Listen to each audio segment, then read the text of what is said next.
This video is brought to you by Native. Hello friends, my name is JJ, and in case you haven't noticed, there's a lot of politics on the internet these days. All these political commentary channels and streamers and podcasters and tweeters and memers. As someone who's always been interested in politics, but also grew up in an age where the only place you could get political commentary was the TV or newspaper, I think it is easy to argue that we are living in a much better age from a broadly democratic perspective. The health of a democratic society, after all, is measured not just by voting rates, but also the degree that the public is politically engaged and literate, since that shows we are taking our responsibilities as self-governing citizens seriously. But that said, there are also a few trends in internet politics I am finding myself increasingly irritated by. Trends that seem to prove that having more political commentary everywhere does not, in fact, necessarily indicate the presence of a healthy democratic culture. So let us now go through a couple of my particular pet peeves.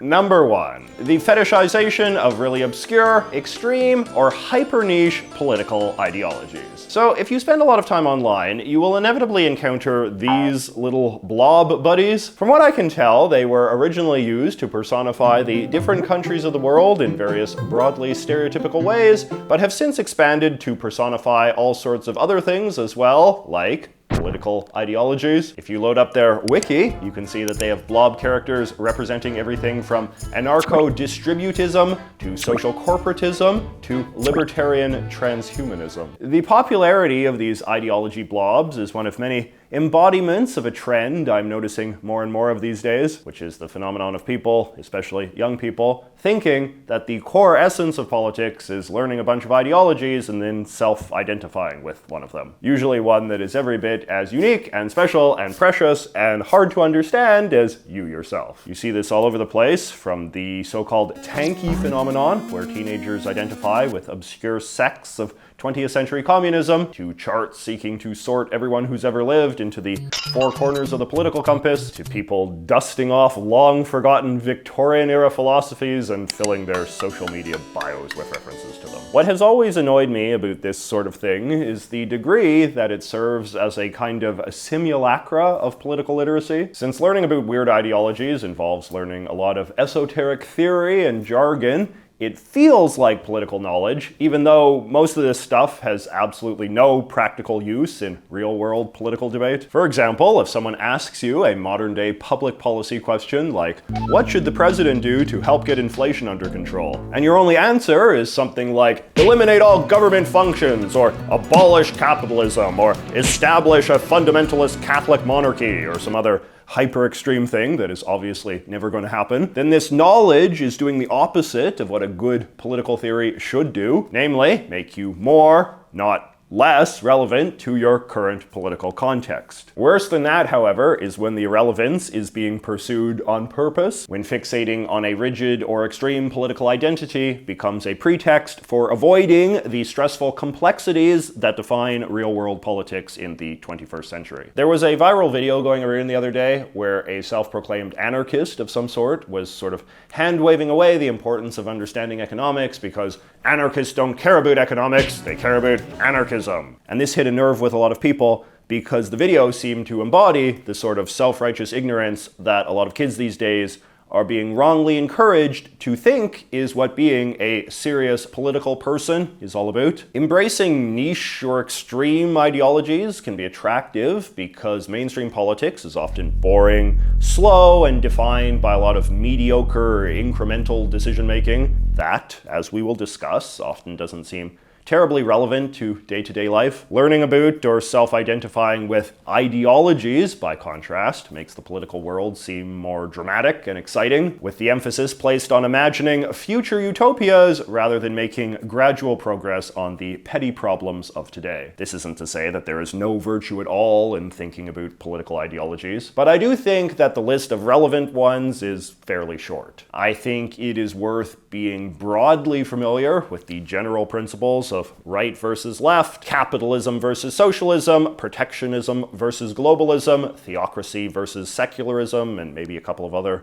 broad dichotomies. But beyond that, I honestly think that ideology is a mostly overrated part of politics in the modern era. A purely ideological government is really quite rare, and this is because governing is an incredibly complex undertaking that inevitably involves a great deal of trade-offs, pragmatism, and compromise to do competently. And these things tend to be the enemies of ideological dogmatism. In fact, you could even say that in many ways, governing is its own ideology, in the sense that the drive of a political party or leader to stay in power and muddle through a bunch of complex policy questions in a way that keeps the largest number of a society's constituency groups appeased in some way tends to be the only philosophy that ultimately reigns supreme, regardless of what sort of political system you're talking about. This is certainly true when we look at elected governments, and I think it is even broadly true when we look at the great ideological dictators of the 20th century. A lot of these guys were dictators first and ideologues second, which is why it is so common these days for ideological intellectuals to refuse to take responsibility for the things that they did. All right, and before we get to pet peeve number 2, let us now talk about today's video sponsor,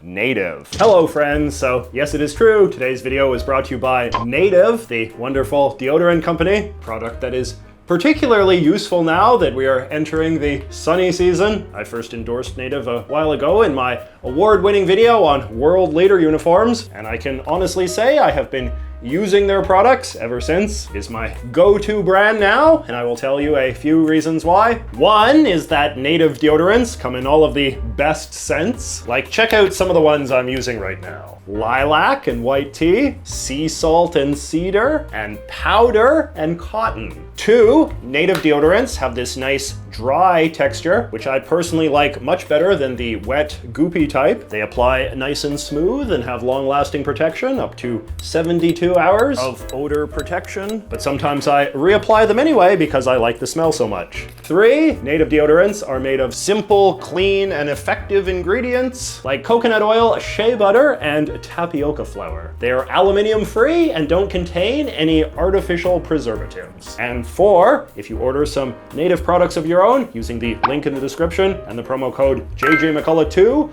you can get an amazing 20% off your first purchase store-wide. So do not delay, get your hands on some of the best deodorant you will ever buy today. Okay, so my second big annoyance with internet politics is this: non-Americans who only talk about American politics. I feel like this is a very common phenomenon on YouTube in particular. You have all of these political commentary channels run by non-Americans who spend all of their time analyzing, debating, and deconstructing American political news, sometimes even at a very granular level, like a Senate primary race or a ruling of the US Supreme Court. I feel like this is particularly common when it comes to those of us in the English-speaking world, like Brits, Canadians, Irish, and Australians, but you do see it with foreigners of all sorts. And it's a phenomenon that only ever seems to go in one direction. You simply do not see American political commentators spending anywhere near as much time talking about the politics of other countries the way people from other countries spend time talking about US politics. Now, it would be one thing if some of these non-American commentators had a coherent theory of why American politics matters to them from their perspective as a foreigner. Even though I do not tend to do a lot of American political commentary on my channel, to the extent that I do, I hope it would be relatively clear that my interest in American politics comes from my deep interest in US-Canada relations. Specifically, my hope that Canada and the US can one day enjoy a very close European-style integration, which I think would be very much in Canada's interests. One of the biggest obstacles to that dream coming true, however, is the degree that nationalists in this country can persuade your average middle-class Canadian voter to hate and fear the United States. So I would argue that Canadians who favor deeper US ties should be critical of political trends in the US that make the country seem like a less attractive place, or deviate too far from the sort of consensus policies that Canada and the US have traditionally shared. When I watch or listen to a lot of the other foreigners who spend a great deal of time talking about American politics, however, I get the impression that a lot of them don't really care about America that much one way or another, or view American domestic politics as something that is particularly relevant to their own country's foreign policy interests. In fact, I think that more than a few of these sorts of creators probably on balance dislike America overall and would certainly never want to live there. No, I feel like at best you get foreigners who LARP American politics simply because the big debates of American politics tend to be very clean and polarized, with a stark divide between right and left that is inherently attractive to people who enjoy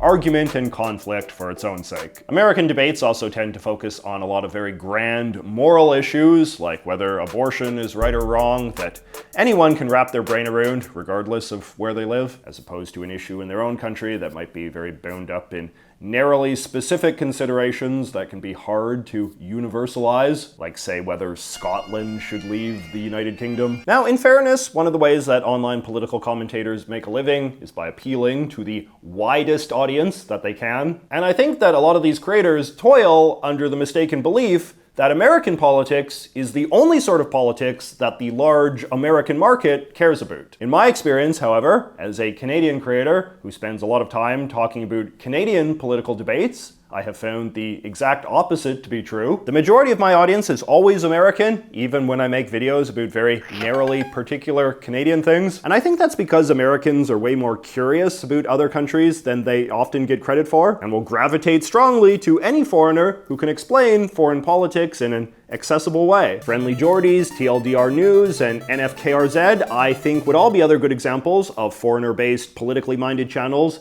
who are hugely popular with Americans precisely because they rarely talk about American politics. At the end of the day, there is really no shortage of Americans doing American political commentary, and no one knows this better than Americans themselves. Foreigners LARPing as Americans aren't filling any great hole in the market, and frankly, I think it weirds out as many Americans as it attracts. But it is also a phenomenon that is rooted in my last big pet peeve, which probably unifies all of these annoyances together, namely, treating politics as entertainment. Now, I just want to be clear about something off the bat. I am not such a humorless scold as to suggest that under no circumstances should anyone derive any ounce of superficial joy or excitement from following the conflict and intrigue of the political process. We are all humans drawn to human stories, and many of the stories that play out in politics, stories of men and women jockeying to outwit and outsmart each other, are just inherently compelling in an almost primal sort of way. However, it is also important that we don't go too far in assuming that this sort of drama is what politics primarily exists to provide. There was a good piece in The Atlantic a few years ago, written by a political science professor called Eitan Hirsch,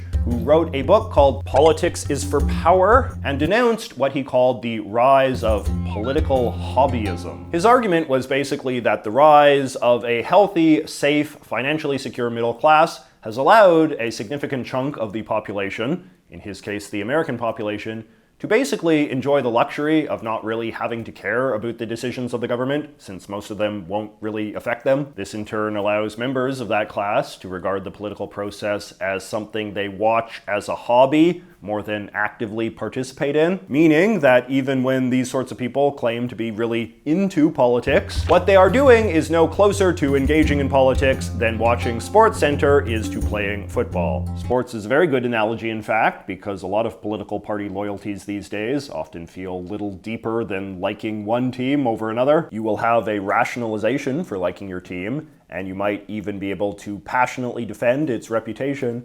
But at the end of the day, a lot of your loyalty is primarily just a cultural identity, a way to signal to some group of people that you care about that you are a good guy. Professor Hirsch contrasts this sort of attitude towards politics with the story of a lower middle class Latina woman in Massachusetts who is head of an advocacy group that lobbies Congress to grant legal status to undocumented immigrants and local governments to hire more public servants who can speak Spanish. This woman, Hirsch writes, is engaging in politics, the methodical pursuit of power to influence how the government operates. So I guess there are basically two ways to think about this thesis. One argument would be that those of us who are fortunate enough to have lives that are not terribly affected by government action should probably be less present in political conversations to some extent. If we think that a lot of what our politicians spend their time debating these days is frivolous nonsense, in other words, then that might reflect that those of us in the comfortable middle class are electing a lot of politicians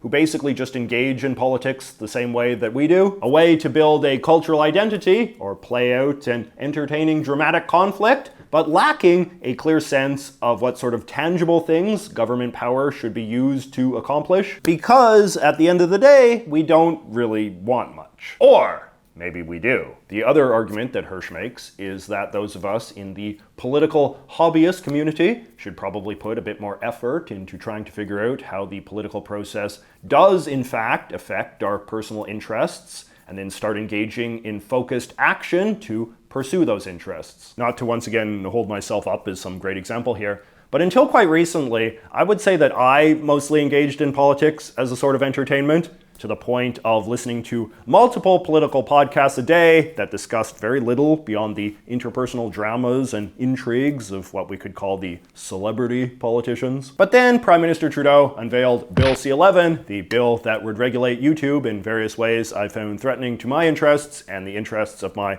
professional community. So I engaged in some direct political action for several years, meeting with politicians and speaking before Parliament, and even though I wasn't ultimately successful in stopping the bill from getting passed, I still felt like I was truly doing politics for the first time. Accordingly, when I go to vote in the next Canadian election, it is going to be a unique feeling, knowing I am going to be clearly voting for a specific policy outcome, as opposed to just because I like a party's vibe in some abstract way. In short, when you treat politics as a sports game, you cannot expect to have more impact on it than a spectator. It is only when you start to think of politics as a process of power, as the business of deciding who gets what, where, and how, as the famous quote goes, and start thinking about your own wants, that you actually become a political player. So, hopefully a few of my annoyances resonated with you in some way. Complaining about politics is obviously nothing new, but we are living in a fairly distinct age of it, and I would be curious to know what sort of political pet peeves you've developed in reaction to the politics of the internet age. Let me know in the comments. Do not forget to check out Native, and I will see you next week.